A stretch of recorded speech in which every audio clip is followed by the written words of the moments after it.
Oh, it has been way too long since we've been together. Uh, Andrew, I've missed you so much. I know. I guess I can barely even remember the last time I did one of these things. I'm gonna be real with you. I don't remember. No, I do remember the last time me and you. I think the last time me and you did something is when me and you covered Victory Road for TNA back at the Yep, beginning of September, I and think now about. we're in the middle of October. Oh, but we it's GCW. So as soon as I said, "Hey, so are you free to do a GCW review this month?" You're just like, "Hang on, let me check the calendar." So I'm glad it worked out. And we'll talk about it a little bit later, but you will be also making a reappearance next week as well for something completely different. But hi, all you BC WrestlePod nerds out there. I'm tired. My voice is shot. Yelling at children all day is the thing that has happened. But I am super pumped and excited to be here this evening for another rendition of Grapple Gurus, your BC WrestlePod PPV NPLE review show here on the BC WrestlePod Conglomeration Network. That is right. We are now a syndicated online streaming service with the lovable price of free because we don't require anyone to watch us make fools of ourselves on the internet. I am court jester number one, Mikey, and joining me this evening, as mentioned at the top of this whole spiel, is my other GCW cohort, Andrew, who is technically the ringleader for GCW. He indoctrinated me into the cult, everyone, and I am never leaving because it is a fun place to be in for sure. And what a weekend to pick to review in the GCW catalog because we are here to review GCW Night 1 and Night 2 of Fight Club, which, night one, we're going to get into it, but had the Art of the War Games match, which I'm just like, oh, I've seen pictures of this on the internet. I know what I'm about. I know what I'm about to get into. And then, night two was actually really fun too. But Andrew, I am so happy to be here. We need to figure out a way to indoctrinate the other boys because I think a lot of Yes, them would enjoy this. I think we've got a big event coming up next month for the Nick Gage Invitational. I think I am so that's a excited. great one to get indoctrinated in by. Oh, it's about to be violent, and I'm so excited. It's going to be great. But a little bit of housekeeping, then I'm going to tag Andrew in to lead us into the madness that was this two-night event. And also, baseball made an appearance, which we'll talk about during this too. I was like, what the flip is this? Yeah, that But was weird. it was so weird. But just the short version of this, you can follow us and find us all over pretty much every social media site: Facebook, Twitter, Instagram, TikTok. We do not have a Snapchat, but we do have all a YouTube and a Twitch and a Patreon and a Cash App and a Venmo and all the other stuff. We have merch. It's going to be great. Will has worked up some really fun designs based on a Miss Timeless one Hmm. after her promo, which I'm going to show Andrew after we go off air with this, that she cut in Mexico, which was great. We also might be, it's just a lot of fun here. And if you feel that's a lot overwhelming for you to go to these individual sites, feel not to, because you can find all the social medias for us in one place. All you got to do is just download the Next Level app, search up BC WrestlePod, and all of our lovely stuff is there. And shout out to the boys at Next Level for continuing to sponsor us and then also provide us with fun opportunities to work with them. We just not too long ago, a couple weeks ago, ended a custom wrestling belt giveaway that Next Level was doing. And so it is a fun time. Next Level believes in what we're doing, and I appreciate them wholeheartedly. Now that we got the boring stuff out of the way, let us get to the violence because I'm tagging Andrew here. I'm just like, tag, you're it. Let's do this. Fight Club, night one. Take it away. Yeah, I was super excited for this. I know you were too. We've been talking about Fight Club building up to this, especially because we had some time off from GCW. They had been taking a break with some of their shows, so to come back with this one, I feel like it lived up to the hype. It was super exciting. I love the fact that you already touched on it. This was the Art of the War Games night. So we had two nights of Fight Club. The first one, they were both at the Showboat, which is it's kind of their hometown arena, but this one was very unique. We had the matches outside of the Showboat, which is apparently a very large venue. They've got like it looked like a water park there. They've got an outdoor like entertainment area they called it. Uh, Interestingly enough, right next to a parking structure where some cheap seats fans were enjoying action for a little while. Loved it. But so we actually had some outdoor wrestling, and then night two was inside one of the other venues that we don't normally get to see. Um, I really liked the way that they opened this show with the video package kind of covering the history of the Art of the War Games match. And to see, to really lead us into this night, watching the chaos that these matches had, I thought it just built up that anticipation for what we were going to get in this main event for night one of Fight Club. Um, but we started off with an exciting tag team match with the reigning defending tag team champions, Violence is Forever, Dominic Garini and Kevin Koo. It was announced that they have the most defenses of any GCW tag team. And they took on the surprise opponents of Ruckus and Grim Reaper.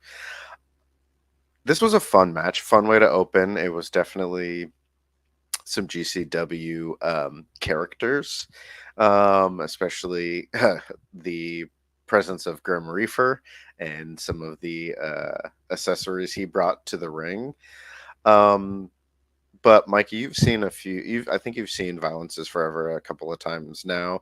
Gotten to see them wrestle. What did you think about this match opening up? And like, did it get you excited for the rest of it? And would you think of it as a tag team championship match? It actually did. Thoroughly enjoyed myself with this one.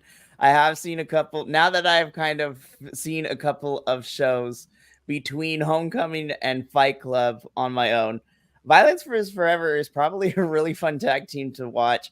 They just do not care who you are. They're going to beat you up all the time, which is fantastic. And of course, with definitely GCW specific characters with Ruckus and Mr. Grim Reaper over here being the herbal botanist that he is in this whole entire thing. And you know what? Normally, when I look at tag team championship matches, I was like, all right, well, let's see what's going to go down. And honestly, with GCW, I was just like, yeah, I know. I figured this is what I was going to get. And I'm not disappointed in what I got, too. Of course, Violence is Forever does retain. I'm excited to see who comes next. And what I love about GCW is that because they don't have a weekly, they just have the shows. I feel like even if I miss a show, I can always go back and watch. I was like, oh yeah, I can follow where this line of logic is coming from. So I'm excited to see what happens next for our tag team champs. But they are a tag team, but they very, very soon in November, they're going to be participating as individuals in a certain event that we're going to talk about at the end, because I'm promoting that thing immediately. Nice. What did you think specifically about? Were you surprised with Ruckus and how he moves? So I'm not going to lie. So I have been trained from other Western companies here in the States that normally people of build and age of Ruckus don't necessarily get treated with the respect that they deserve. And then as I'm watching this, I was like, all right, Ruckus, I see you. You got this. And I'm like, you know what? I'm going to throw all my expectations out the window. And I think that's what makes GCW enjoyable for me is that I can throw all these things that I've been trained with my brain out the window. I'm like, there's just people wrestling just to wrestle. And I love every single minute of it. So I was like, I see you, Ruckus. You got this. This is great. And of course, Grim Reaper just cracked me up with all his spots. I was just like, stop trying to tell people about botany. It is not that kind of match. And I don't know if it's legal in many states yet, but that's okay. Well, I think as much as Matt Cardona tries to fight it, it follows GCW around wherever it goes. But yeah, I agree. I think this was a fun match to start up with. I don't think it was a surprise that Violence is Forever won.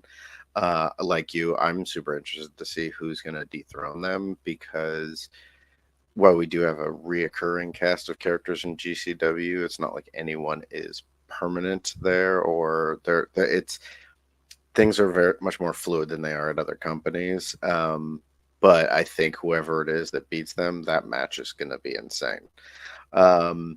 But following this, speaking of insane, you might say loco, we had Alec Price continuing to make a run through GCW and facing off against a veteran in Gringo Loco. Alec Price is one of those people that I think he is one of the stars to watch for me coming through GCW. I think this is a guy that's got a great career ahead of him. And he was going to get someone who's wrestled, I mean, pretty much everywhere. And he's wrestled against a lot of people. Did you enjoy this matchup between these two surprising high flyers? Is that even a question? No, I'm just kidding. So I'm just gonna admit something here to Andrew, because we're all about transparency here at VC WrestlePod. I think I've become what the kids call a mark for Alec Price. So my introduction to him was when we watched Homecoming. I was like, this kid is amazing. And then I continued to watch. I was like, oh, his offense is very unique, and it ticks all the boxes for me of what I like when it comes to my high flying wrestlers in a way.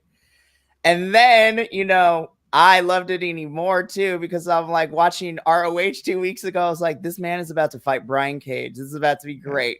And, it was more back and forth than it was. And I love that I got to share Alec Price with Jesse, who is like, this kid is awesome too. I was like, watch more GCW. He's there a lot more.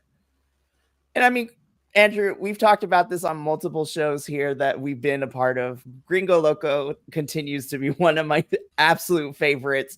I'm like, this white man can jump. It's kind of crazy to watch, but he's just so freaking good. And I knew this match was going to be magical, and it definitely was. Gringo and Alex doing their darndest, doing the thing in the ring, just flying all over the place. I loved it so much. And you know what? It was great, and I loved it because I marked out because Alec Price won. I was like, that's my boy. Well, and I think Alec Price was really the first person to take advantage of the fact that they had the two rings, and that came up a bit later in some other matches, obviously for the War Games match. But when he hit that running 720 DDT that he normally just does as like a springboard from rope to rope into the air and hit Gringo Loco with it, it was so beautiful. It was so awesome. So good. Yeah. And I mean, he's young, and obviously he's in GCW, so I think it's only a matter of time. He's like 25 years old. It's just a matter of time before he starts showing up more and more other places. Obviously, he's already showing up in Ring of Honor, and there's some people out there that he could have incredible matches with. And like I said during our ROH review, not GCW related, but Alec Price related, which is also makes this GCW related. His match with Brian Cage was more back and forth than I was going to, but then I'm like, it's Brian Cage. This man also makes sure to make his opponent look good too. But Brian Cage is also somebody who is very experienced with high flyers himself. Yeah. Don't let the size of Brian Cage fool you. He also is a high flyer himself as well. But maybe in a year or two, I am excited for Alec Price because I think and I say kid because he is in his 20s, so I could say that. I think this kid has the potential to be one of like your poster boy faces for GCW in the next 2-3 years. Honestly, if they built him up right, and this is me just dream booking, I could definitely see Alec Price being the one to take down Mance Warner eventually as your new champion, which I would love. Once we figure out what we're doing with Mance and Joey and all of them. But I think Alec Price could potentially in the next year or two be in that main event status, if you will. But this match is fine. Also, GCW, just keep bringing Gringo Loco back for all your shows because this man is almost on every show that we watch.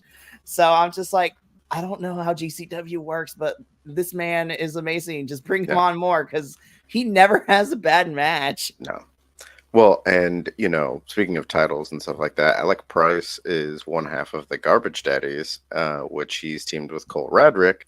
and he makes a return tonight that we'll talk about later. So I could see the two of them also being a potential team to dethrone Violence is Forever, and that match would be insane. Bro, I got made a fan of Cole Redring after this Yes. weekend. I'm just like, oh, this is going to be great. But yes, titles on the line. We next saw the JCW tag team, or sorry, world title on the line as Masha Slamovich defended against Carrie Morton of the Morton family dynasty. Um, this was it was a fun match to go into. It had some shenanigans at the end, but what did you think of the match itself before we got into the shenanigans? Because I know you are a Masha fan, a little, just a little bit. You like Masha just a little bit. Just a little bit. I mean, she's all right. I get. Nah, Masha is that girl for me. I love Masha so much. She is so fantastic. I mean, this match was going to be fun. I was going to be biased anyways because Masha can do no wrong in my eyes. I will say, Carrie Morton, you are a piece of shit. And I Yeah, like you for it. I was like, you are a piece of shit. And I love you for it. And I'm not going to lie, Andrew, him teaming with yeah, Mr., Griffin Lane, just them being two, like, top guy time. I'm just like, yeah, this is fantastic. Now, the match itself, again, very few heels do this in this day and age, at least not even just Western, but in wrestling in general. We in 2024, I find it very rare that wrestlers want to be that heel. They yeah, want to be, the POS. They want to be the one that gets booed all the time.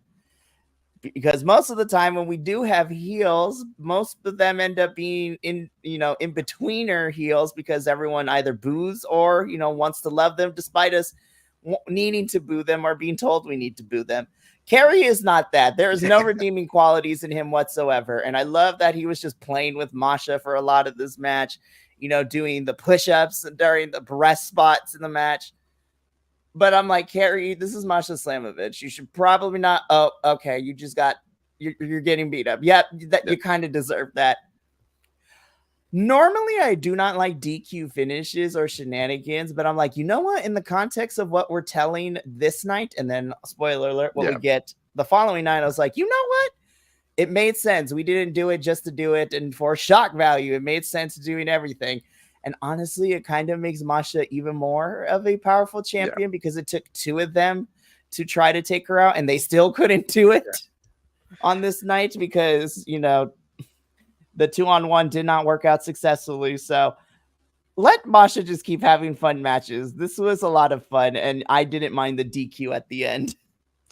Yeah, and so as you were talking about, Griffin McCoy, he was on commentary. He came down, he attacked. I kind of like the psychology of it too, especially you touched on this before. Like even though GCW doesn't have like weekly shows, they have some of the most consistent storytelling of a lot of the wrestling that I have watched. And I know part of that is one of the promotions that we won't talk about that I was reviewing recently with you on Fridays.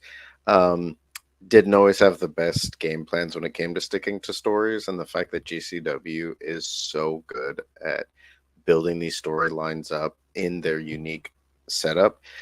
Um, it almost raises that question: as cocky as Kerry Morton and Griffin McCoy are, did Griffin McCoy like mess up this match for Kerry Morton because the next night he was supposed to be wrestling for the JCW title, and he's just like trying to throw more wrenches into this for Masha because he doesn't want to fight fair because he's afraid he can't beat her on his own. But yeah, seeing Masha end up like standing tall just made her look like more of a badass. Like, um, you know, as much as I don't want to see the current champion that she is going to be facing soon for another world title, I wouldn't mind hearing the and new for her. But I'm loving her reign as the JCW champion.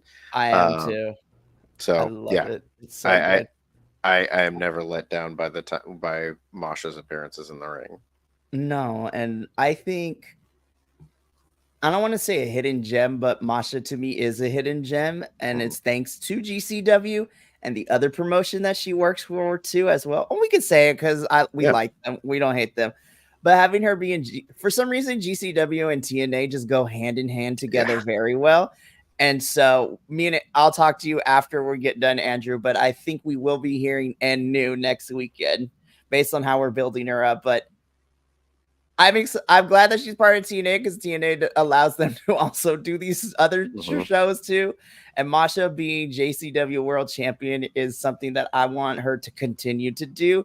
Mhm. And spoiler alert, we get to see her at Bloodsport in November. Yes.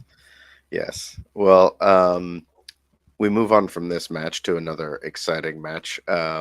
Very different style of matches. Speaking of TNA, we get to see TNA's Leon Slater come into GCW to face the unbeaten Sydney Akeem since coming to GCW. Um, Sydney Akeem has been on a roll and just He is he so great. isn't he? He is another in the long line of people, and he's just living up to it of people who left the big promotion, were released by them, whatever the case may be, and just said, "All right, look what I can do," and has just taken the bull by the horns and taken this opportunity and quickly become just one of these featured acts in GCW. You were very familiar with Leon Slater, super young competitor, super high flyer. Another person like Alec Price, who's got a bright future ahead of him. Um, how did you feel about the slightly different kind of approach and attitude that we had from Leon Slater in this match against Sydney Akeem? I really love this match. And I will preface by saying this. At this point, when we got to this match in the evening, and by the end of this match in the evening, this was definitely my favorite match that I saw so far on night one. That definitely changes as we continue to go on through the night because we'll get into probably my favorite match. But you spoke about Sydney just being undefeated here since coming to GCW. I'm just sitting here looking. I was just like, I don't know why you were never utilized to your fullest potential. Like, that you are just great.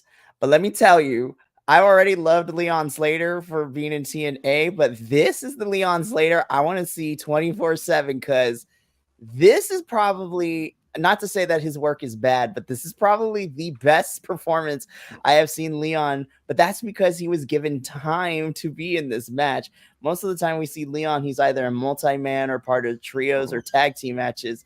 But a one-on-one situation, I'm just like TNA. Y'all better look at this. You better let Leon Slater out here and just let him run wild because he's a fantastic acrobat. He's a fantastic wrestler. But what I loved specifically about this match from Leon is he is a very smart wrestler Mhm. when it comes to the psychology of things. Because Sydney got hurt in the middle of this match, and Leon Slater did not let up, and he was targeting the injury to try to get the advantage, not in a heelish way, but he's like, hey, you know what?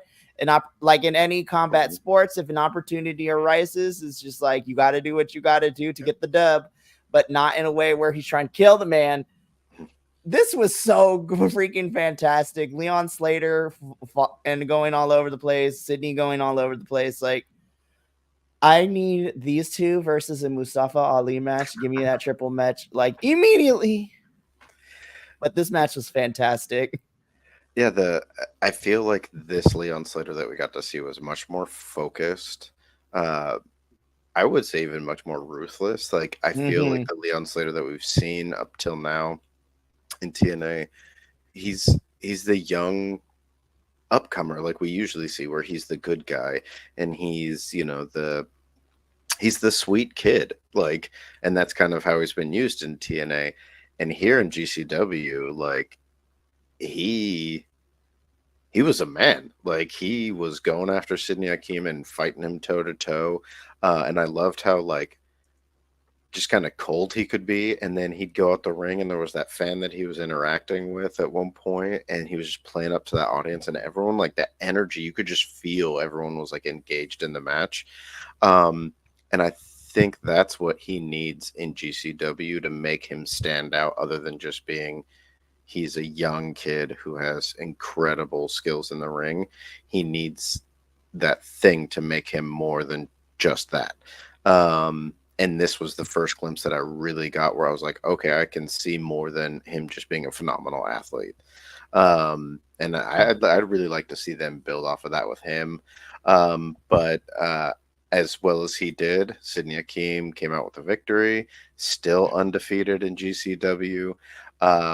I'm getting at the point where I wonder how long it's going to be before we see Sidney Akeem get to go after a title in GCW. Mm-hmm. They've got a few, whether it's the world title, they've got the ultra violent title, they've got the hardcore title, they've got the JCW title. So there's a few options that he could go after, but I don't think anyone's got the win streak that Sidney Akeem has gotten. He's been up against some pretty phenomenal wrestlers. So I'm looking forward to what we're going to get to see with him in the future.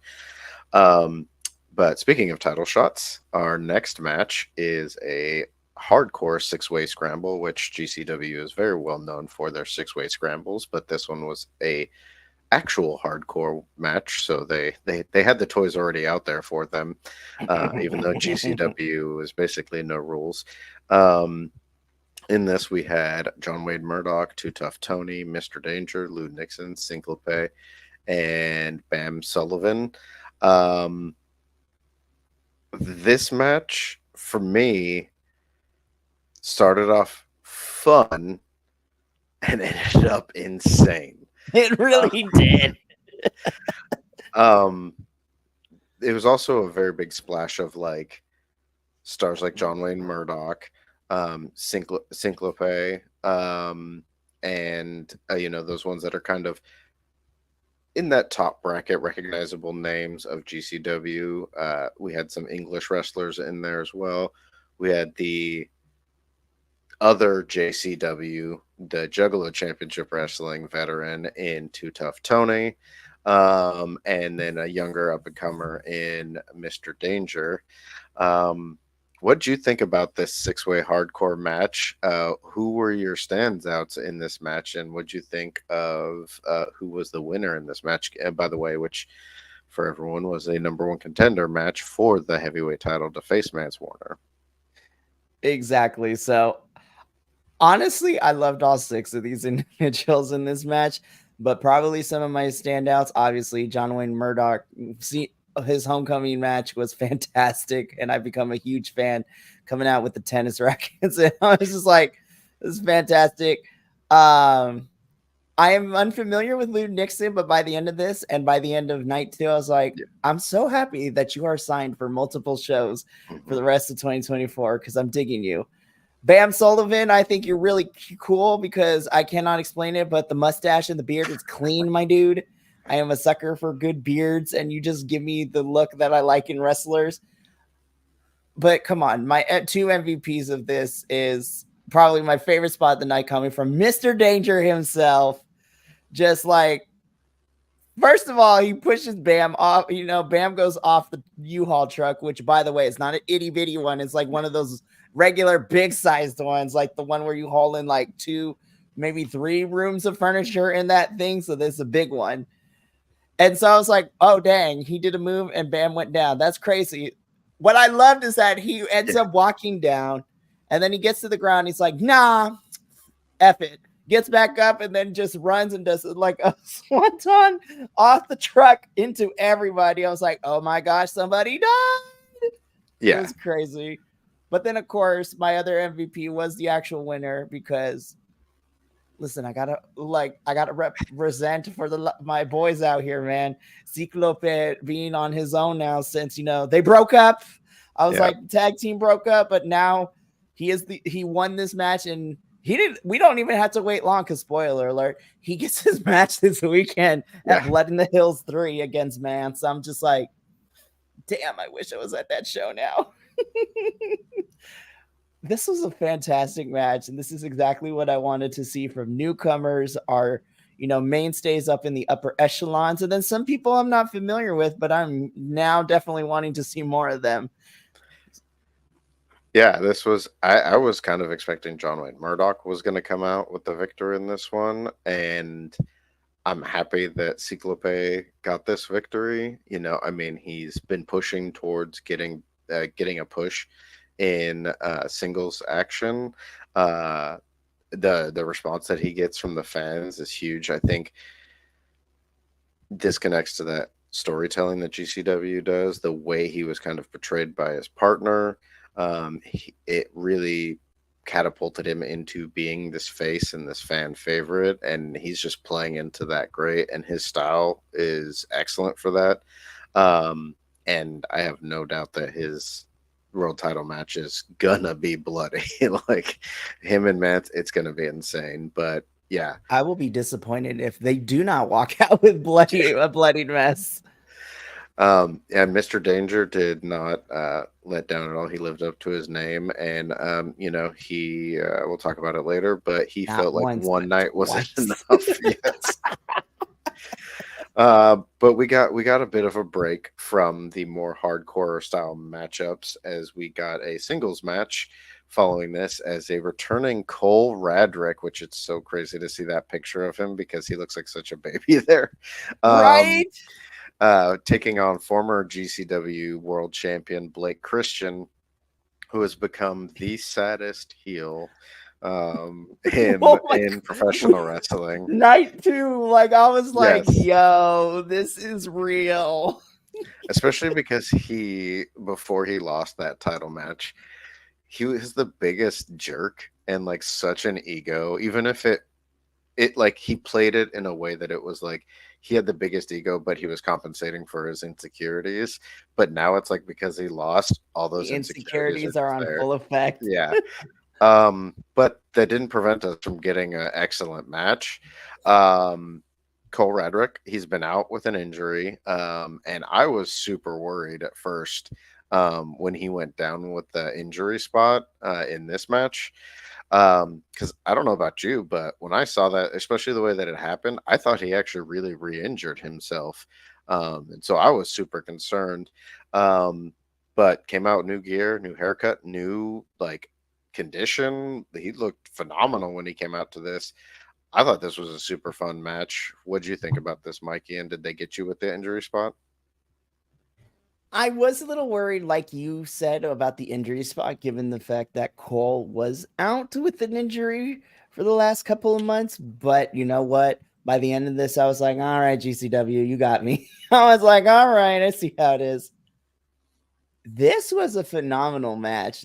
Like, this was straight up wrestling for wrestling's sake. Like, Cole's fantastic. Blake continues to be amazing. Do not understand why he is not brought up more when we talk about professional wrestling because he's also fantastic. Since the last year we've seen him here in GCW and across all other promotions, this heel heartbreaker gimmick that he has going on since he's been GCW champ has been fantastic. This was fantastic, and I'm not gonna lie, my brain was trained. I was like, oh yeah, this is definitely going to be a Blake Christian win. No, I was Mm-hmm. wrong because Mr. Cole Radrick got the best of Blake Christian and was able to beat him.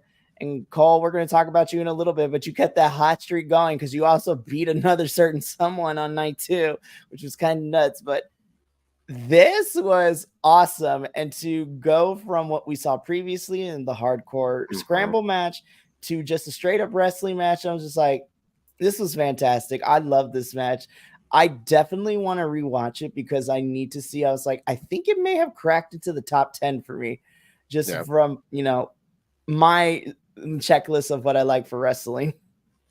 Well, and I'm glad that you touched on that because, like, I feel like that's the thing that people really don't understand when they don't watch full events of GCW or watch multiple events of GCW is a lot of people will look at it and think of matches like the number one contender scramble that we had, and obviously the main event and the match that comes up after this one, where it's just bloody backyard wrestling style, hardcore, like underground ECW style wrestling. But this match was like, this was a style of match that you could have seen in any of the other promotions, between top guys. Um, and the skill was all there. Like everything about professional wrestling was there between these two. And I think they did a phenomenal job. And you hit the nail on the head with talking about Blake Christian, and I think Cole Radrick too. Like, they're guys that, given the opportunity and the push, could easily be wrestling in any other promotion. Oh, absolutely. And you know what? You spoke upon it right now, saying that, when most people look at GCW, they're used to what we see in, social media with this promotion is nothing but hardcore matches. And I will be the first to admit, and I admitted this when we did the homecoming review, and then prior to talking about having GCW on our docket, because that was my mentality for the longest time. When I heard GCW, all I saw were these hardcore, like bloodied matches, which of course I love because I'm a sick freak. But once I gave Homecoming a chance and I got to sit through not one, not two, because remember, we also did Up All Night too. Yeah. So we did 3 events in one weekend. I realized, I was like, yes, there is hardcore matches, but they also have a lot of just good wrestling matches too. And so I think GCW does a very good job of balancing out both. And honestly, some of the other promotions can look to find if they want to balance that out as well. You can have your crazy gimmick matches, but also balance out with good wrestlers that can put on good wrestling matches. Just trust your talent. So, like I said, this experience has made me such a super fan and a super supporter of GCW. So now I got more, and I am happy for Andrew to introduce GCW to me, because now I got more folks that I'm going to be representing and supporting too, which is never a bad thing to have as a wrestling fan when you have multiple people from multiple promotions that you want to, represent and support. Yeah. So, but this match was fantastic. Blake Christian is great as always, but Cole Radrick definitely made me a fan after this one for sure. Well, speaking of the ultra violence that GCW is known for, we went from this classic wrestling match to, oh my goodness, this was such a good match. I mean, everything from start to post match. I love the main event. Don't get me wrong. The main event was a lot of fun, and just gimmick match alone, it probably would have been my match of the night. But after rewatching it, I love the main event. But this was my match of the night, because these are two individuals since I started watching GCW that I have been clinging on to with duct tape and hope and pixie dust and all that good stuff, because they are just so genuine and so good. Brandon Kirk has been one of my favorites since Homecoming. I love watching him. Girl, Rena, you are now in my top 5 women's wrestlers of all times. Like, Nice. girl, she can do the violence, but she's also just a good Japanese strong style wrestler too. And we saw that more on night 2. But Rena, I love you so much, and I cannot wait to see you more in 2024 with GCW. Andrew, this was a baller match. I love this so much. It was, this was probably the match I was looking forward to the most, and I think part of the reason is, as much as I've enjoyed getting to know Rina Yamashita in GCW, seeing what she does, how much she deserves to be that ultraviolet champion.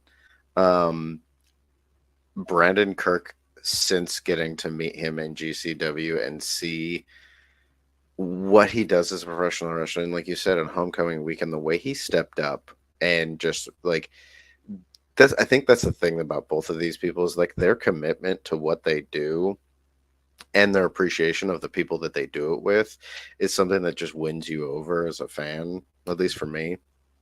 And I wanted Brandon Kirk to win this championship so bad, because I felt like he deserved it. I felt like it was his time. He had earned it. And if someone was going to dethrone Yamashita for the Ultraviolent Championship, which she's had it for like 722 days or 24 days or something like that. Almost a whole 2-year. It's a little more than a 2-year title reign, which is crazy. I felt like Brandon Kirk was the person to do it. And I mean, she pushed him to the limit. Like, it was this, forget man versus woman and all that kind of stuff. This was two death match wrestlers wrestling a death match to try and win that title. And it was really not to see who could win, but it was to get to see who wouldn't stay down longer. And they did it. Like, that rake with the rake fan with the light tubes on it was so insane. Um, I like you said, I loved this match. It was so good. It was so much fun. And then post the match, the the respect that they both paid to each other, the respect that Brandon Kirk paid to Rena in her title reign as a deathmatch wrestler, as a professional wrestler, was so great. It was such a great passing the torch moment.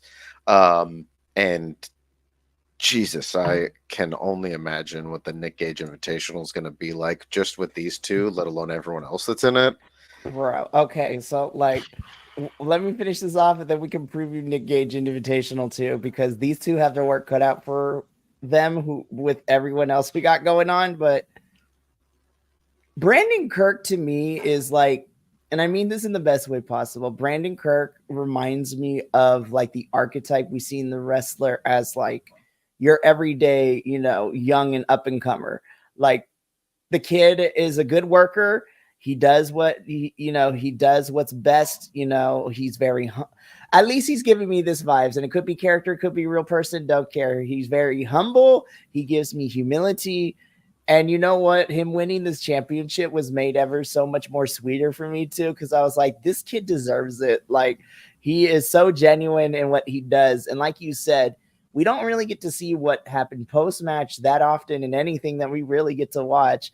The fact that not only Brandon uplifted and put over Rena, saying that she's extraordinary for having this almost 2.5-year title reign, and just not only just mentioning that accolade, but truly thanking her for putting, all the hard work she did and putting everything she had into every single title defense in her title reign. And then Rena doing the same thing with Brandon too, as the proverbial passing of the torch moment that you mentioned. Listen, if these two want to be a tag team, in the next couple of shows, I'm not going to be upset. Now, I love this moment, but then they got to get it together because Nick Gage Invitational, it is everybody for themselves. Yes. These two are in it, but then they got to contend with the likes of Sawyer Wreck, who's about to destroy fools left and right. We have our GCW tag team champs in this thing now too. I was just like, everybody's walking out of here. It's just a matter of who is going to need to go visit the blood bank more to replenish what they lost more by the end of the night. And spoiler alert, we will be doing a watch along and a review for the Nick Gage Invitational. That is going to be amazing. All I gotta say is it might be a good time to buy stock in fluorescent light tubes. But moving on from this, a match that didn't have its didn't shy away from the violence either. Our art of the war games match. This is our main event of night one. Yeah, which was Deathmatch Royalty against Team GCW. And originally, Team GCW was supposed to have Megan Bain on it, which she was taken out by Deathmatch Royalty. And so both teams ended up with this question of who was going to be the special member of their team, which I love that at one point we had a helicopter landing. I was like, please let them be their person. Yeah, and they were like, we're right next to the helipad, the helicopter's landing, and then they just played into it as well, we're supposed to have these people, who knows who's coming here. But what we did know is we had Matt Cardona, Mance Warner, and Broski Jimmy against Joey Janela, Effie, and one called Manders. We started off with Joey Janela and Mance Warner kicking off the Art of War Games match, which is basically just the War Games match, but that's copyright, so they have to add to the name. but done up GCW style. So of course we had lots of fun toys and scaffolding with the barbed wire web and all kinds of craziness going around it. Um, we also saw earlier in the night that the coin toss was won by Team GCW, so they got their second member in first, which was one called Manders. Um, and then we progressively got the rest of the teams all the way through, which it's not until all four members of both teams are in the cage that the actual match starts. So basically, it's an excuse for everybody to just beat the crap out of each other until all eight people are out there. Um, Before we get to the reveal of the two surprise entrants, because I want to ask you what you thought about the two that were chosen, and then the surprise at the end. What did you think about this match, your first Art of War Games match? As it was progressing before we got our two surprise entrants. Look, all I have to say is shout out to Joey Janela because those pictures were crazy to watch to see on his social media. I was like, oh, he actually had to go to the burn ward. Oh That yeah, was kind of nuts. Joey, I respect the hell out of you. So I'm gonna break this up into the two parts. So with the three that we originally have, a la this graphic that we have in front of us here, I knew we were gonna have something fun. So Joey and Mance going at it to begin. I was like, no, totally makes sense because these two almost killed each other at homecoming. They're gonna continue to kill each other for the longest time, it seems like. So I'm here for it. Listen, you already know me, Andrew. Anytime Effie is on my screen, I'm never going to complain. I'm still waiting for the day for Effie's Big A brunch. Like, come on, Effie, get it together. Because that is something that I want to review. yes. But also, I have become a huge fan of one called Manders just because of the name alone, but also I love his whole shtick. He is aggro hangman page, but actually a cowboy. Like I don't like this is the average American cowboy in 2024. I was like, he's a little bit on the puddier side. He has sick mustache. He's got the hat on, and one call Manders, we're gonna call him an ally. So like since teaming with Effie, he just progressively gets more and more gayer, and I love it so much. But looking at the other side of the team, Mance is great. Broski is such a fun sidekick heel character. Matthew Cardona is the absolute worst POS, and I love him so much.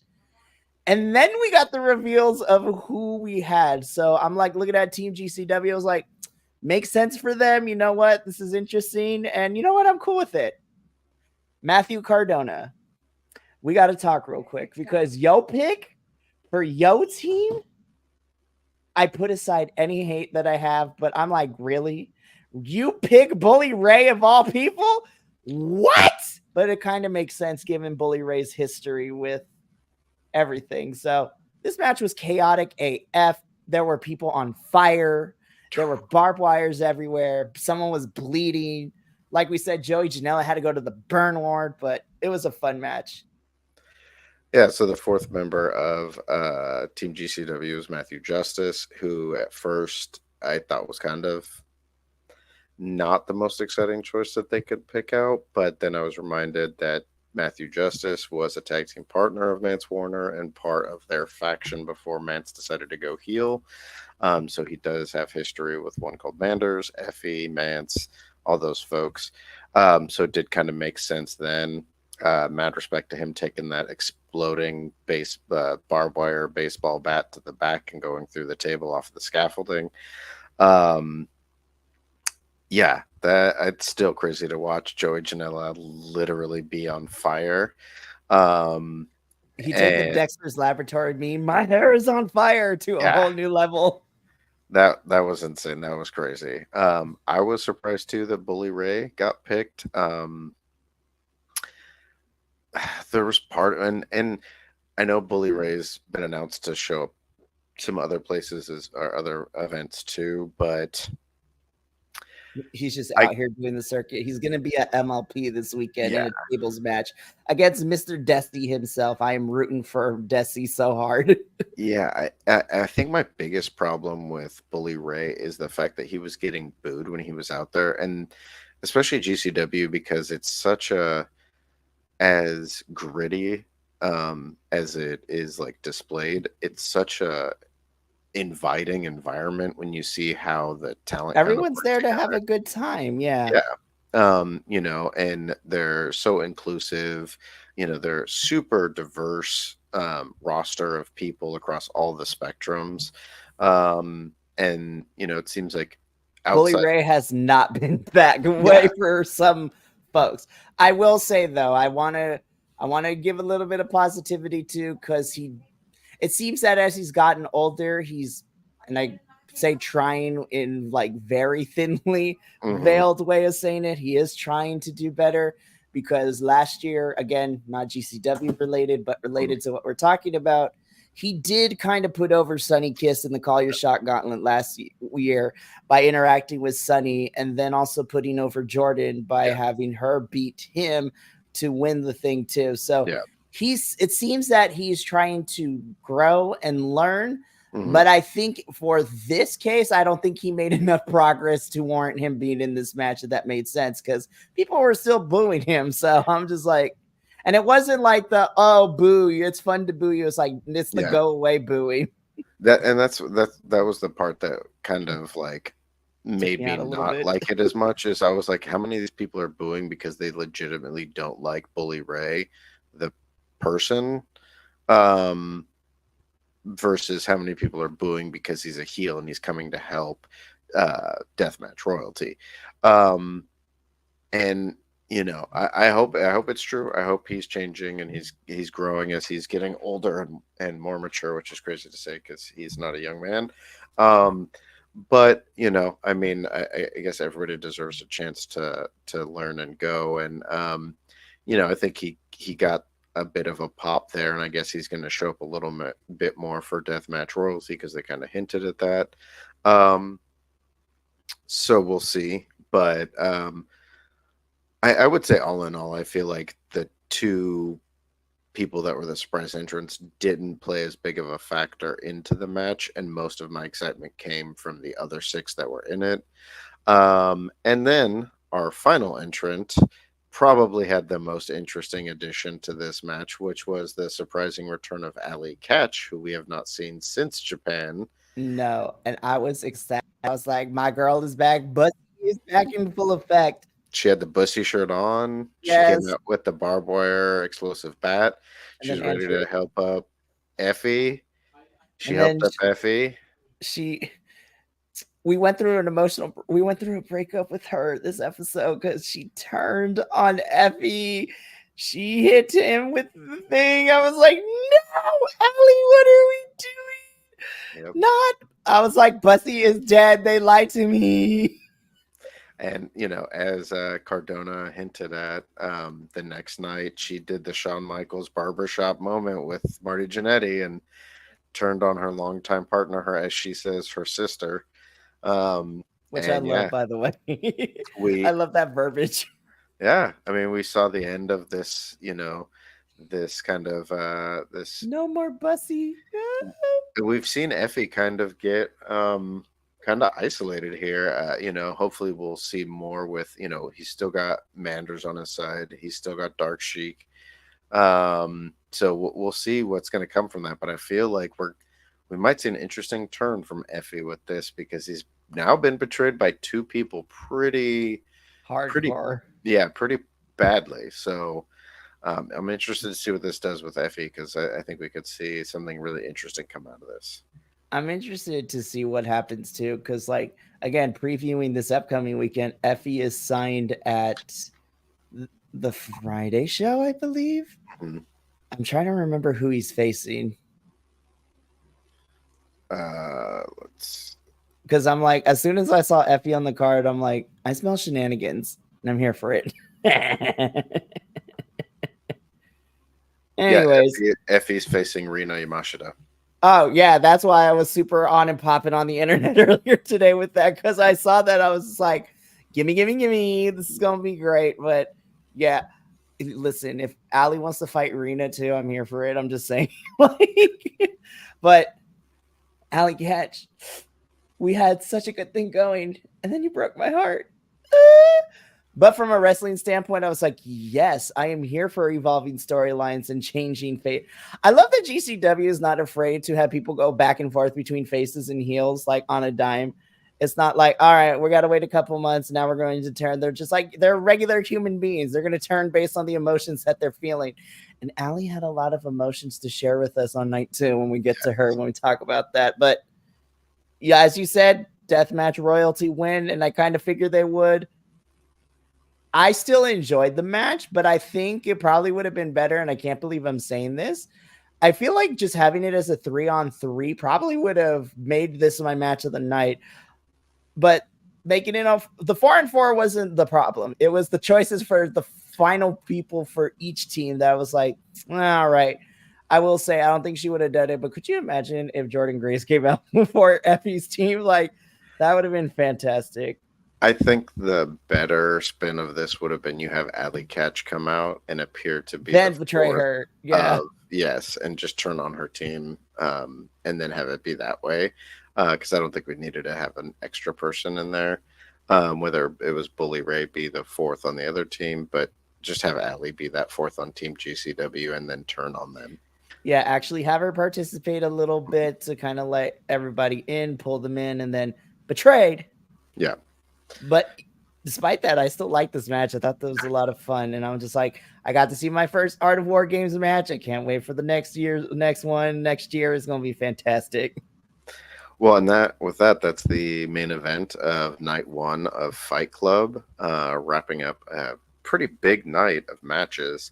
And it sends us into night 2 of Fight Club, which we moved inside from the outside entertainment courtyard to the mansion ballroom. Extra fancy, had a balcony and everything, which came into play later. It was a little more intimate of a setting, but it was kind of fun that they changed, even though it was at the same venue, that they changed kind of locations and gave us a very different look. It felt like a smaller night, but as I said in the report card for this one, I feel like pound for pound, this night was at least as good, if maybe not a little bit better than night 1. Oh, agreed. But we started off with some high-flying action as we got, which became a 5-way scramble. So we had Marcus Mathers, we had Alec Price, Broski Jimmy, and Jody Ora, who were being joined by Austin Luke.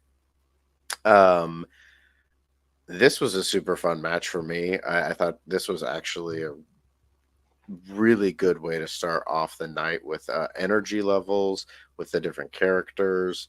And I just really like that everyone went after each other. And, we talked about Alec Price on night 1, but Marcus Mathers is another young up-and-comer that I think. Was just going to say, Marcus is fantastic here too. I agree with you here. I think this was a fun match to start with. I mean, Alec Price is fantastic. Broski is so much fun to watch. Marcus Mathers, I was like, I'm gonna keep my eye on, and I'm gonna keep my eye on Jody too. I was like, I'm not familiar with Jody, but I'm kind of digging it. This was a fun just match overall for all 5 of these individuals, even though the card shows 4. GCW update it. I'm just kidding. I still thought this was a lot of fun, and you know what? Leaving Fight Club weekend, Alec Price is on a hot streak because, he is 2-0 for Fight Club weekend. He won both of his matches he was scheduled to be a part of. But this one was a lot of fun. And I love that everyone is like, we're just going to fight. I'm going to fight you because I can. No alliances are in this one. So be ready to fight. And that's exactly what they did. But super happy Alec Price won. And I thought this match definitely, I think, helped set the tone for what we were getting for the rest of this evening, which is something that we bring up a lot on CMLL, is that the opener match of each Friday night episode we watch definitely sets the mood for how invested the crowd is going to be, and me as the viewer is going to be in for the rest of the night. And these 5 men did not disappoint. And once again, Alec Price hit another phenomenal 720 DDT. This time it was a 1 foot 720. Woo! So good. Uh, I mean, yeah, like you said, phenomenal streak for Alec Price. Can't wait to see what he's going to do more of. Glad Marcus Mathers made a return to the match. Always fun getting to see Broski Jimmy get beat up. And yeah, Jody Ora and Austin Luke were both impressive. Jody Ora was really Mhm. impressive. I feel like he got a lot of ring time against Alec Price. But yeah, great way to start it off. Fireworks, high flying, Speaking of young. fireworks. Yeah. This, I'll be honest. I think the two promos that we got on night two, Oh, so good. so good. Even though this was a heel promo, Alley Catch came out, and as much as you may disagree with her character and what she did and the way she views the things that happened, Her she, reasoning, I yeah, actually agreed with her. I was like, I don't know. It's because I've been in a similar situation, maybe not wrestling wise, but Andrew, I'm pretty sure like, and we both been on this planet long enough to have a couple of different life experiences, maybe to different certain extents, but I feel like everyone has at least had that one, friendship that kind of ended because with the same reasons that Allie was, is like, y'all were cool. And then you ghosted me for some reason. And then you didn't pick up the phone. She had feelings and her feelings were valid. And as I was sitting through this promo, I wanted to be mad at her because she broke up the best tag team name in the business. But then as I was listening to her, I'm like, you're a heel. But I'm finding myself agreeing with your points too. I'm like, yeah, fuck Effie. Wait, what did oh no. I was like, I'm sorry, Effie. I did not mean that. It was just a lapse in my judgment. But Allie made some great points with this.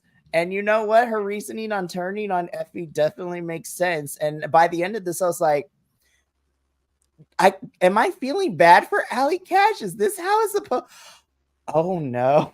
But in a good way, I was like, oh no, now I'm conflicted. But good job, Allie. That is exactly what I want from heels. I was like, you make me feel conflicted because on paper, I'm supposed to boo you because what you did was horrible by breaking up Bussy. But I agree with you, the points that you made. And I'm like, Effie, you kind of got some splaining to do a la Ricky Ricardo over here. I was like, you got some splaining to do. This was well, great. This promo works. I need people to be this intense when they cut promos. well, and I felt like it's not like I felt this way going into this, but while she was cutting this promo, I was like, I kind of like realized as I looked back, like Alley Catch was kind of here because she had been with Bussy. They were tag team champions. And since then, she's basically just been backing Effie while he went through all the stuff with Manders, or not Manders, Mance Warner, and all of those. Like, she was just always like, I'm here to back up the team. I'm here to be a part of Bussy or Thrusty or all this kind of stuff, but was just kind of like plateauing. And now with this, I'm like, ooh, where are we going to see this Allie go? And I love the fact at one point she referred to herself as Allison. Like, I want to see that character change. I want to see some different gear. I want to see her darker. I want to see her more aggressive, because she's already super like dangerous in the ring and willing to go, either classic wrestling or go deathmatch style. She is that GCW veteran. So I'm really looking forward to this dark alley catch and where she's going to go. But it got me super intrigued. And I mean, I feel like we're obviously going to get a showdown with Effie and Allie. And that match could be pretty bomb too. Oh, absolutely. And even not just Allie versus Effie, but I also would love to see, Allie versus Dark Sheik too, because Yeah. I'm pretty sure Dark Yeah. Sheik is not happy with what she saw go down here too. So you have so many good different directions you can head with Allie now. So that is something I'm super excited to see. But again, I thought this was a really strong promo, and I was agreeing with her, which is kind of crazy. And I'm excited to see what the next couple of GCW shows look like. This is going to be fun. Well, then we moved on from this to a singles match that kind of felt like a filler match when I saw it. And then Mr. Danger said, nope, you're going to remember my match. as Richard Holiday, who's got the most unique storyline right now in GCW. He put a man away for murder. He put a man away from murder.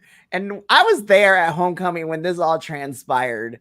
I'm just sitting here. I'm just like, oh, you are a POS, but like I'm rooting for you because yay, putting criminals in jail, I guess. Like there's like, again, this is the campiness of wrestling that I'm just like, only in wrestling can we have a storyline where a wrestler puts another wrestler away because they committed homicide. Like, yeah. And then he's still a jerk afterwards. There's a part of me too that wants, because obviously they're going to continue playing out this storyline. Mm-hmm. I want it to. There's a part of me that wants to see it progress to the point where we find out that Richard Holiday was actually the one who did these things, and he framed Mr. Mason. But as unique as this all was, like getting to see him come out, this continued storytelling that they're doing, Pyro being a part of this is always fun and entertaining. And then Mr. Danger being in this was super fun. His freaking dive off of the balcony. Oh my gosh. I thought the ladder was going to be crazy. And then he used the ladder to climb up to the balcony. And jumped off the balcony. Yeah. He gave us a little Jeff Hardy moment and then just went for it. And I thought he blew out a hip or something when he hit that ground. He landed, and when I heard that landing, I was just like, oh, there's no padding around this ring. No. I'm like, no, don't hurt yourself. Like, this is going to sound really bad, but when Mr. Danger jumped off the balcony, I just heard D'Angelo. I think it's D'Angelo, but it's like, I might just dive in. Like, I'm just like, Mr. Danger, I was just like, I mean, you are living up to the name, my friend, because that is exactly what you are. You are living dangerously and vicariously. I'm disappointed that he didn't win, though. Yeah, so that's the bad part. Yeah. It was kind of weird the way they set it up, but it was awkward. I'm okay that Mr. Danger lost through shenanigans. Mm-hmm. I kind of hope that Richard Holiday continues to try and use that, and then sometime in the near future he uses that music, and that music isn't a swerve, and Mason actually comes back. Breaks out of prison. Yeah, or the case gets thrown out, or whatever, whatever he dug out with a spoon. Law drama that they're going to come up with. In the criminal justice system of GCW. These are the stories of their victims. Viewer discretion is advised. Dun dun. GCW Special Victims Unit. So we had a whole court scene for the people versus GCW. So please give me short YouTube vignettes. Like, let's go. I know short videos of like the court proceedings or the like lead up to that. Yeah, there could be so much fun stuff they could do with this. But we moved on from this to a extremely fun match, which was Cole Radrick. Matt Cardona came out first and talked about how he was going to give himself the night off. And Cole Radrick said, hell no, I'll answer that. So he came out, challenged Matt Cardona. And he whooped Matt Cardona's ass. I shouldn't have been shocked. I shouldn't have been, because this is Matthew Cardona we're talking about. But I was expecting Matt to win here. I was like, yeah, okay, he's going to wrestle. So you know what? That makes sense. Cole, you are my hero now. I went from being a fan of yours, and now you are my hero.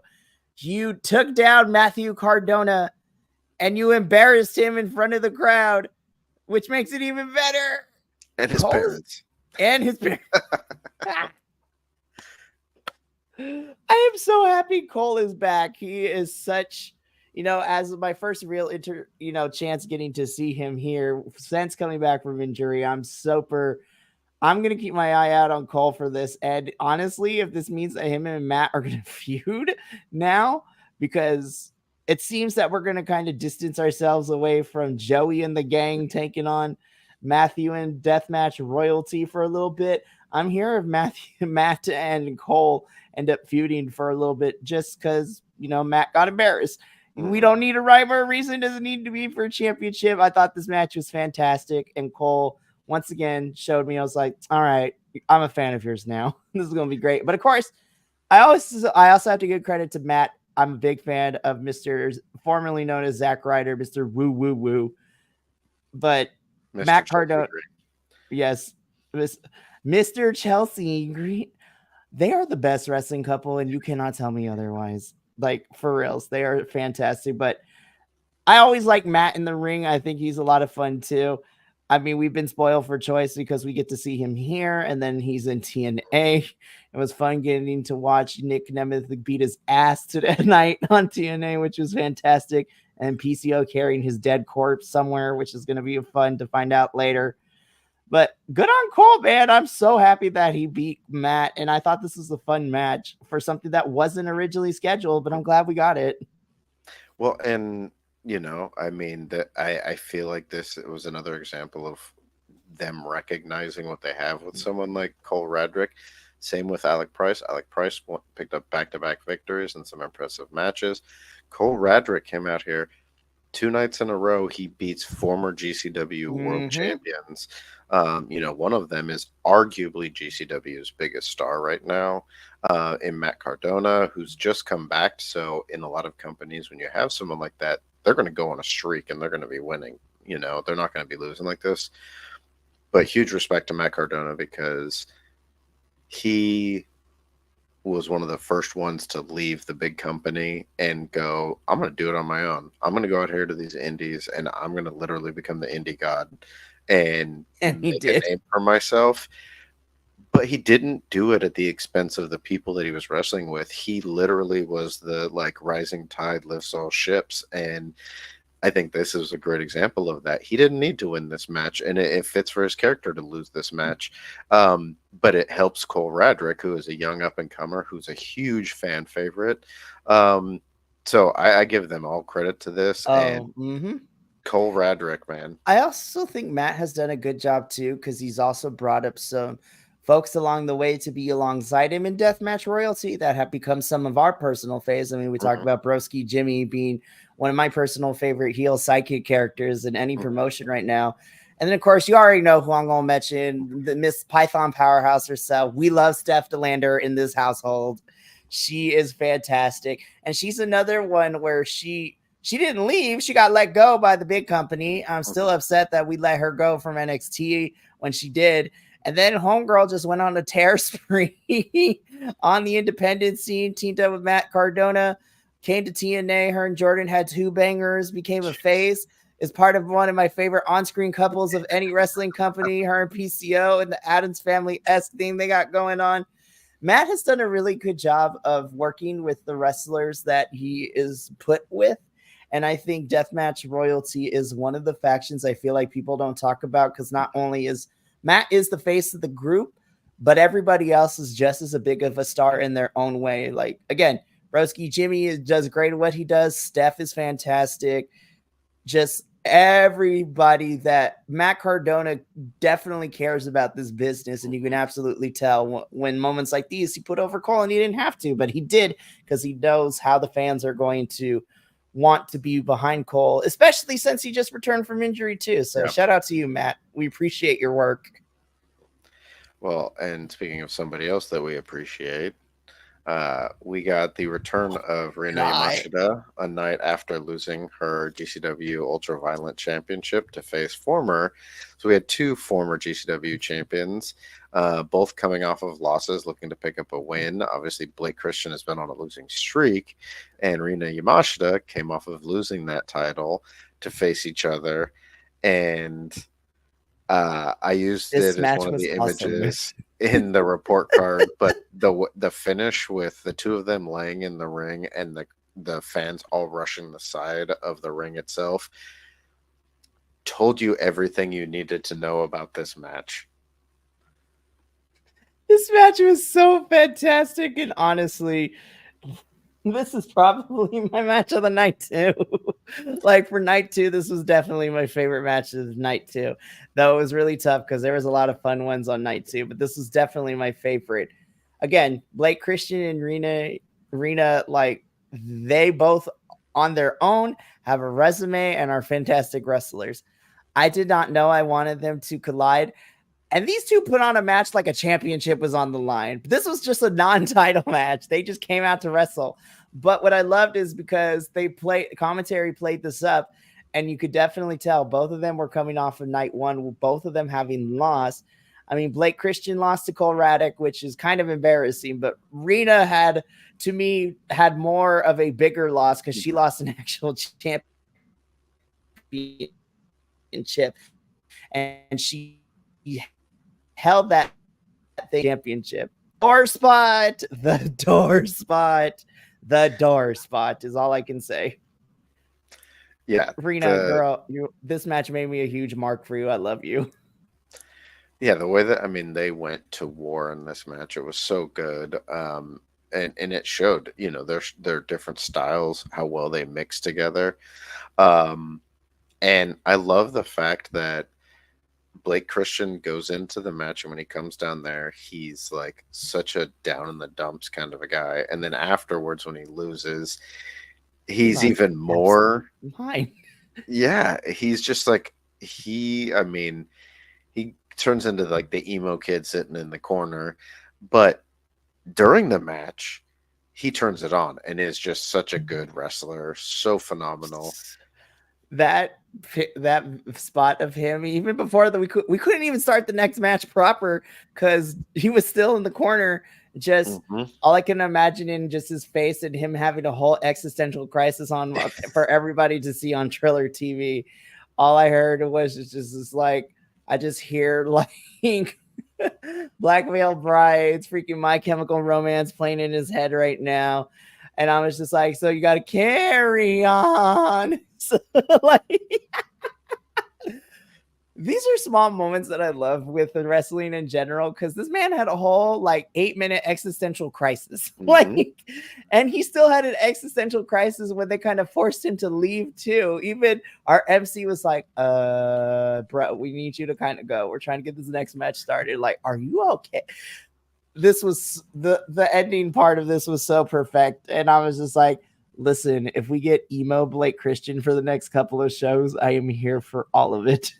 Well, and I feel like this, I've harped on it quite a few times already tonight, but it's that storytelling. And I feel like what we're going to get is something's going to break Blake Christian out of this funk. Either someone's going to show up and re-inspire him to do something, and he's either going to turn face and like get this new bump, or something's going to happen and he's going to regain that confidence to be even worse of a heel. But he's going to take himself so far down and be willing to lose so many matches that his rebound is going to be just phenomenal because of the way that he has set it up, and he's playing so well into this.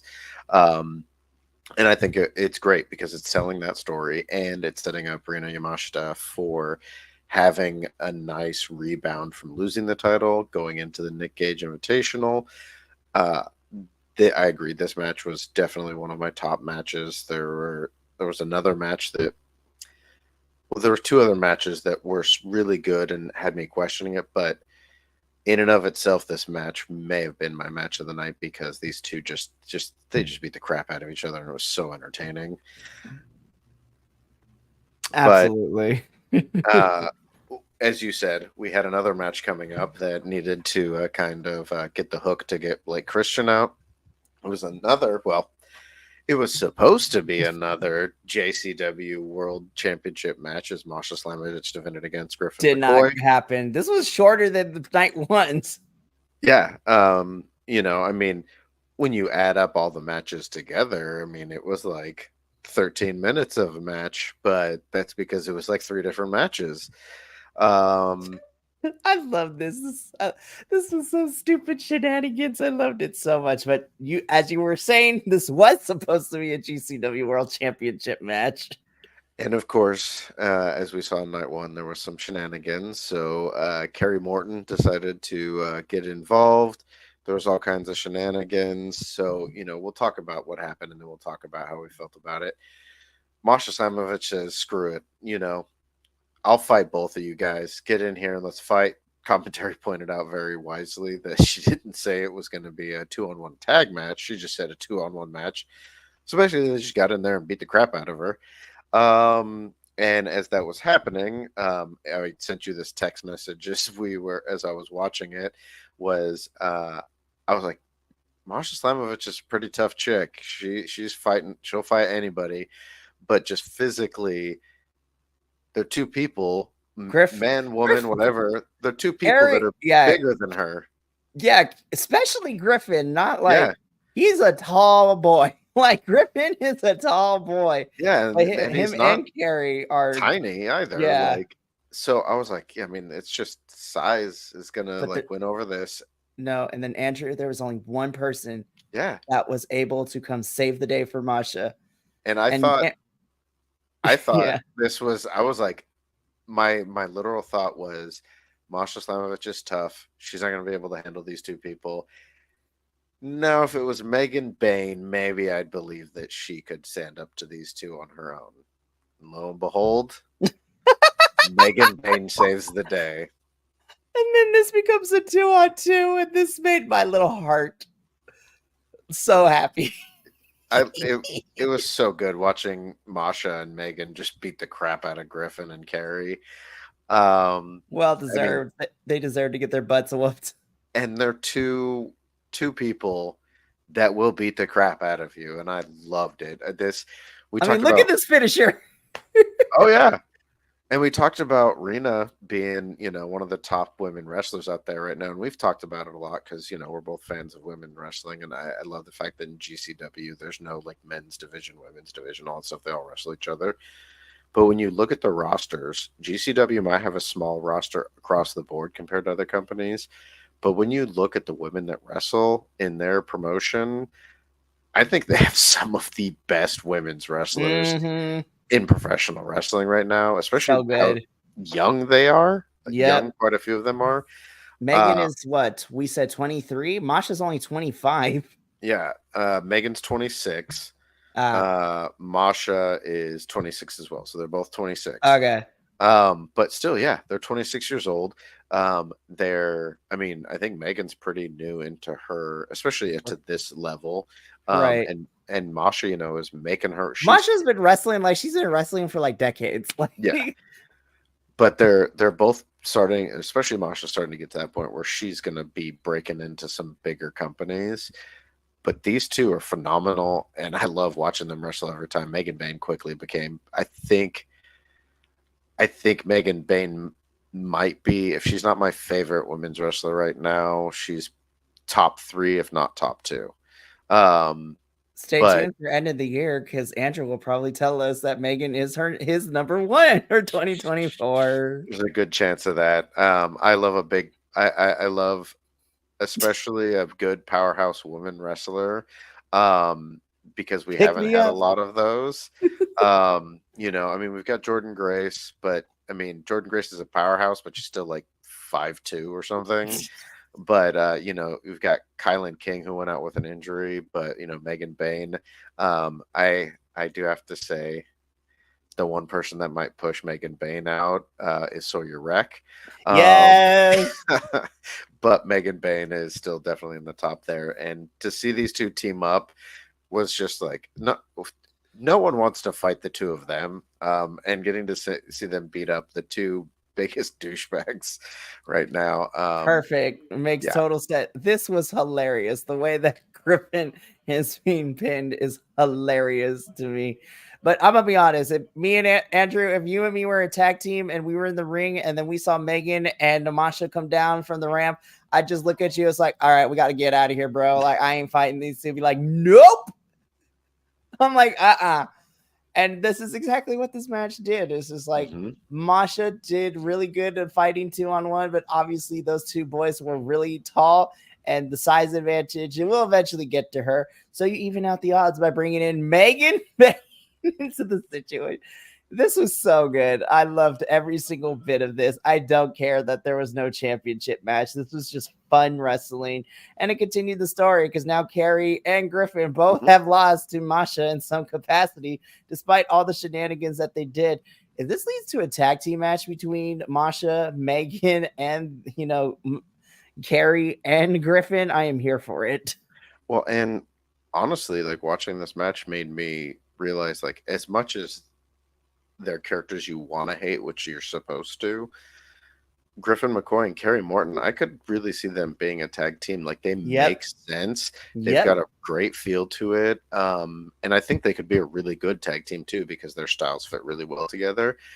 And you already want it, like they're great, the characters that they are, like that they should play into that. So I'm down to see more of that. This is what A-Town Down Under wishes they were. Sorry, I had to throw in that jab there. Anyways, continuing with GCW goodness.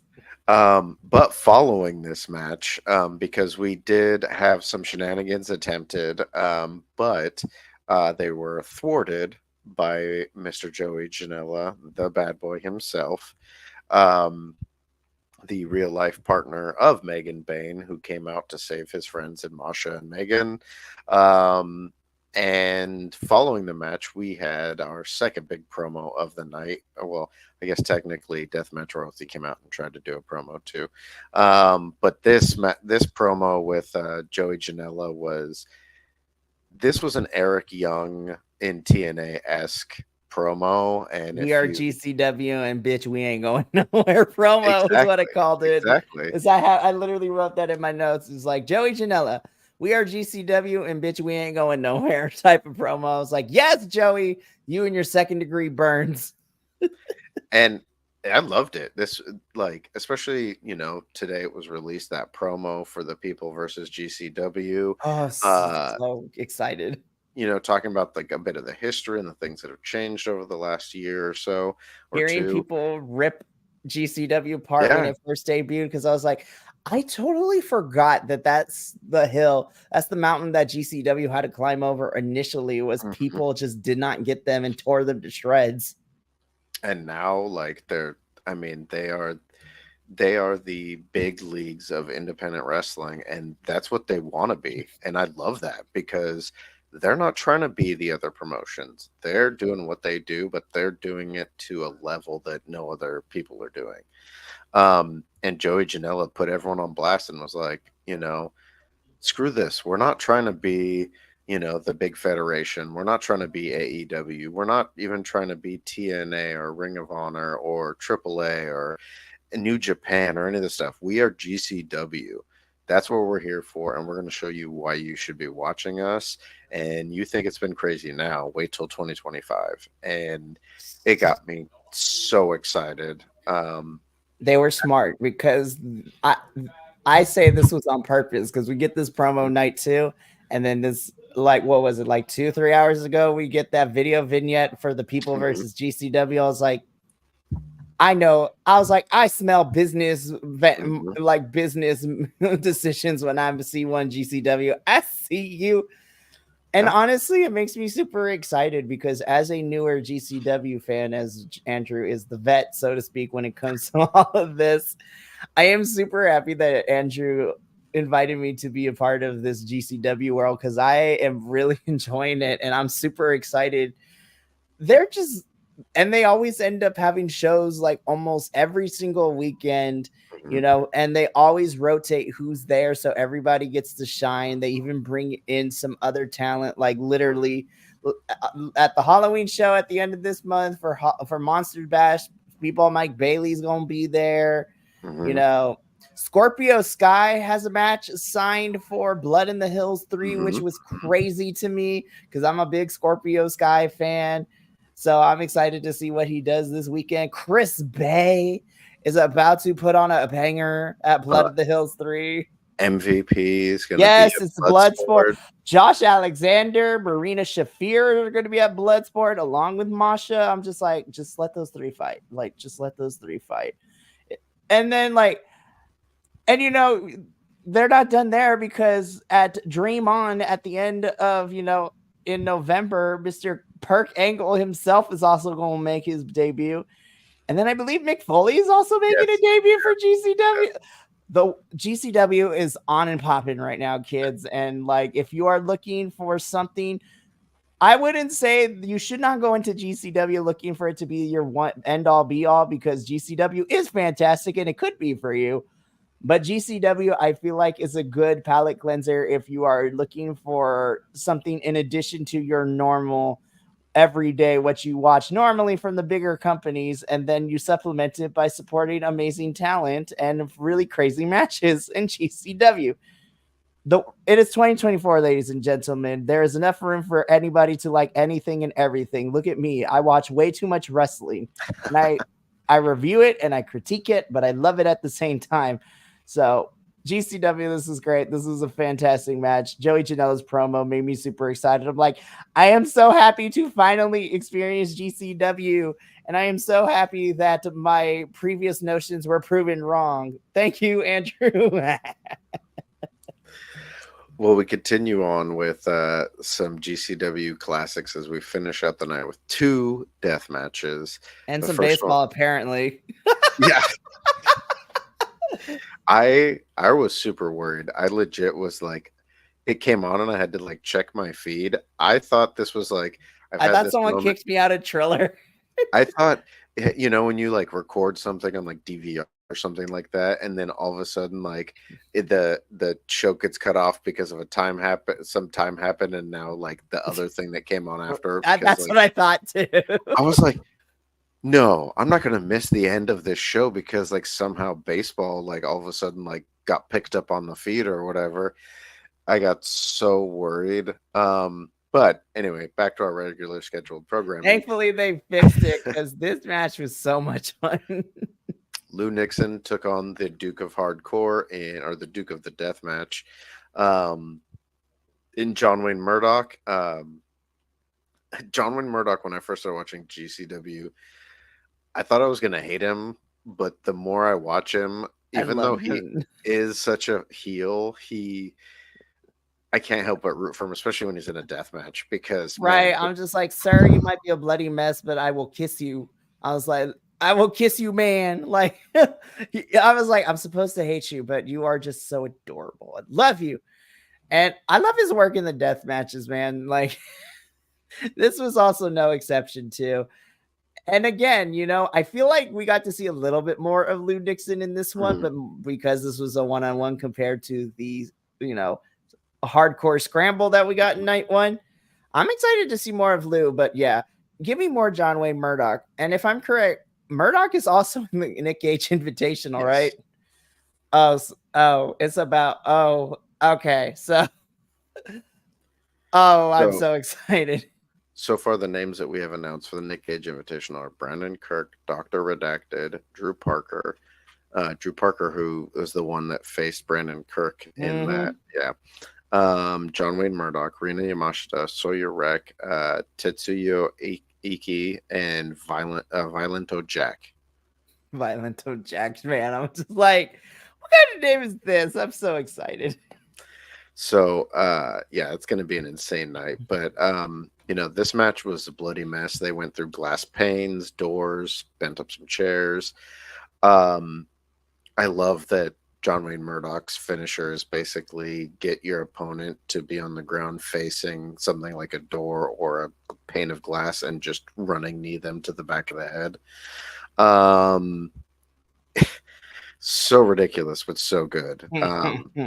These are the, like, I feel like, and, I know death matches aren't for everybody, but I feel like when you start to watch them, especially by people who are actual death match wrestlers, you start to see the actual, it's weird to say, but techniques of deathmatch wrestling. And the art form of said techniques in these death matches. Yeah. If that makes any sense. Like, again, because my previous notions is GCW was the place of all the hardcore bloodied matches. And I was just like, it's just people being violent to be violent. And I'm okay with that because I'm a sick freak.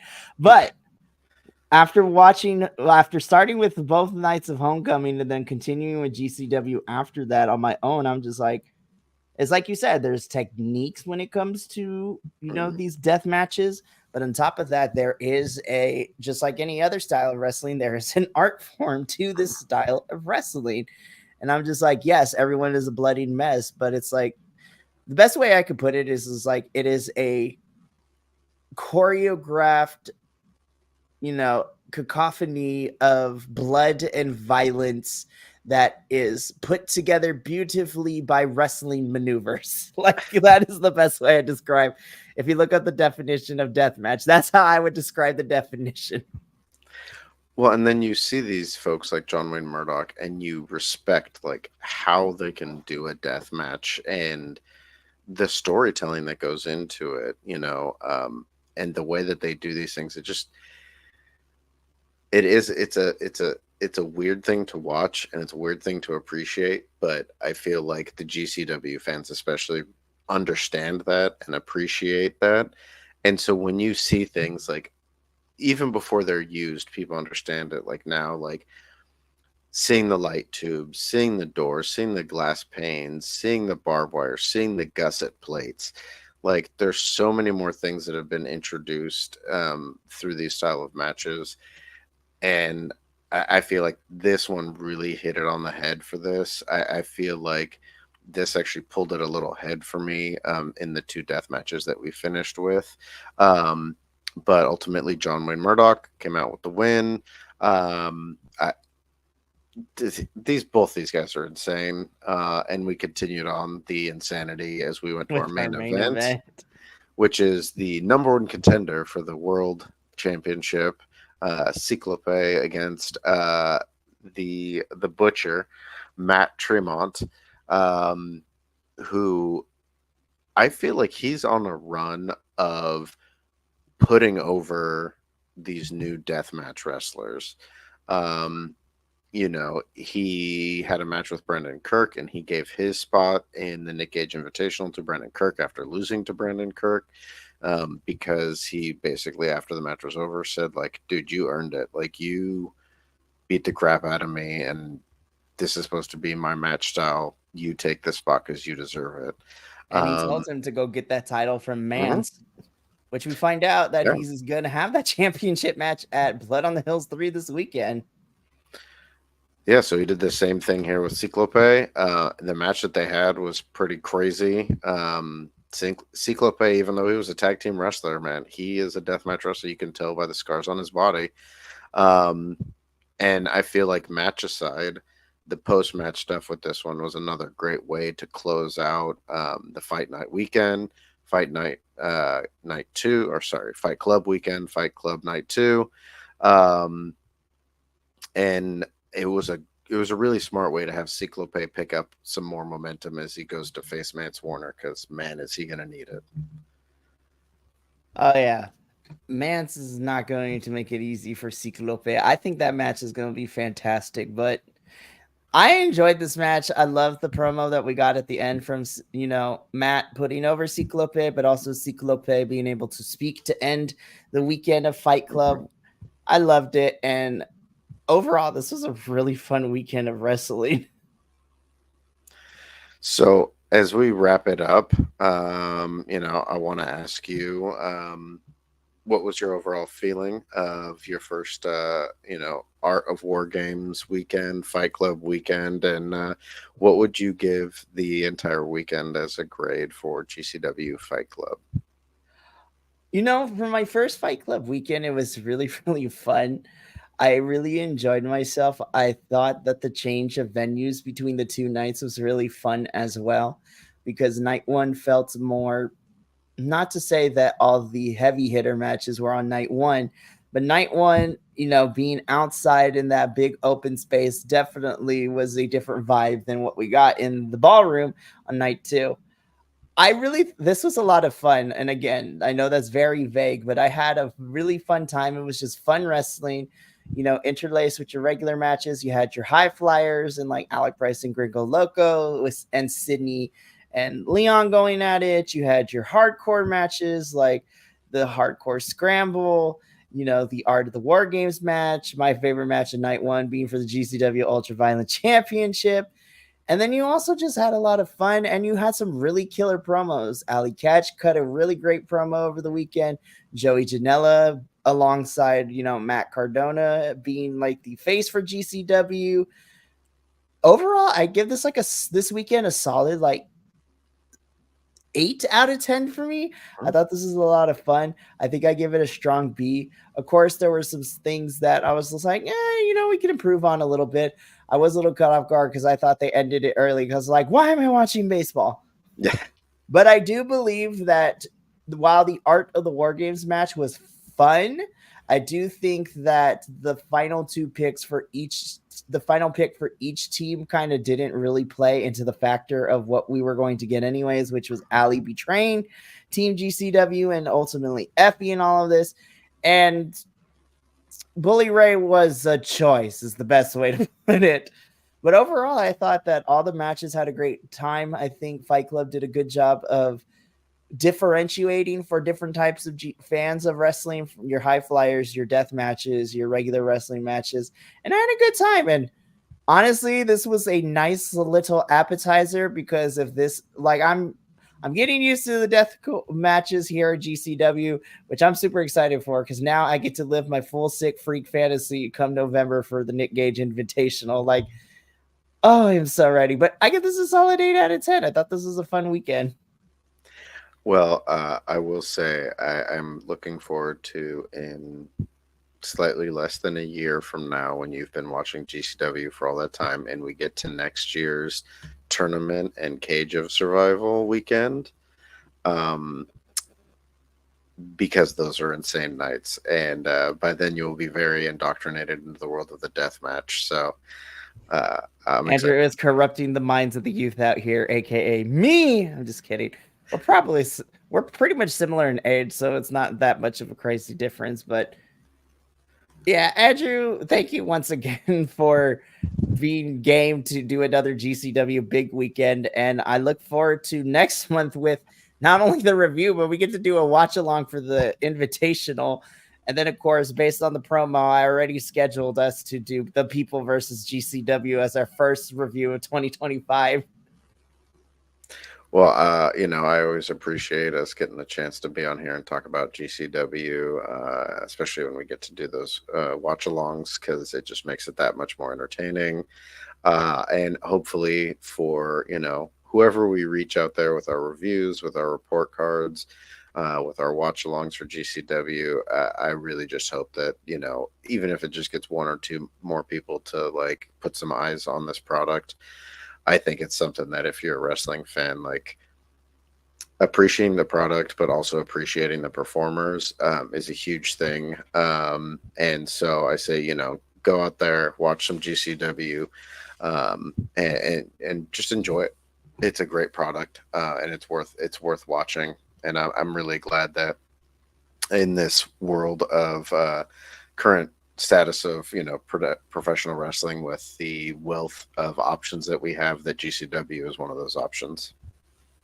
Absolutely. Well, that is going to bring us to the end of this episode of Grapple Gurus. But like I mentioned, GCW is not done for the year, because not only are we doing one, we are doing two GCW's events in November. We are doing the Nick Gage Invitational 9. We're having a watch along and review for that. And then we're doing a watch along and a review for Bloodsport 12 as well. So hopefully we can get some of the other boys to pop in for those. I might be calling in favors, be like, I'm not saying you have to, but I'm volunteering you to do it because you owe me a favor. But for myself and Andrew and the rest of the BC WrestlePod family, remember, take care of yourself, love one another, stay Bi-Conic, and more importantly than anything, you always deserve to finish your story.